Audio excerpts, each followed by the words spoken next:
স্থানীয় বাসিন্দাদের দীর্ঘদিনের দাবি পূরণ। মালদহের মানিকচকের নূরপুর গ্রাম পঞ্চায়েতের অন্তর্গত নিজ শ্যামলালপাড়া প্রবেশের মূল রাস্তা দীর্ঘদিন ধরে বেহাল অবস্থায় ছিল।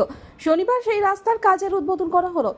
এদিন উপস্থিত ছিলেন মানিকচক ব্লক পঞ্চায়েত সমিতি পূর্ত কার্য এবং পরিবহন দপ্তরের কর্মাধ্যক্ষ অরূপ কুমার দাস, নূরপুর গ্রাম পঞ্চায়েতের প্রধান মুকুন্দ সরকার, স্থানীয় গ্রাম পঞ্চায়েত সদস্য শামিউল ইসলাম, সমাজসেবী গোলাম নূর নবী সহ অন্যান্যরা। জানা গেছে, নূরপুর গ্রাম পঞ্চায়েতের তহবিল থেকে আনুমানিক 4 লক্ষ টাকা ব্যয়ে ঢালাই রাস্তাটি নির্মাণ করা হবে।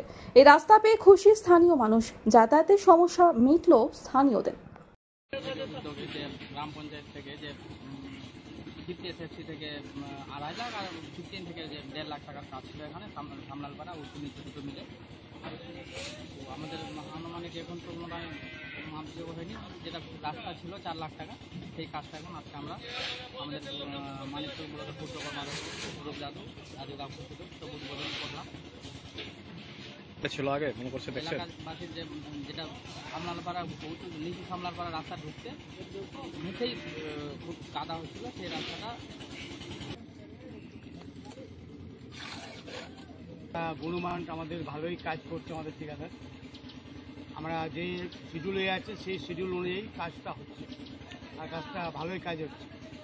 এই জন্য আমরা এখানে এসেছি, যাতে আমাদের এলাকার কাজ যাতে ভালোভাবে হোক আর সুনামটা পঞ্চায়েতে যাতে থাকে।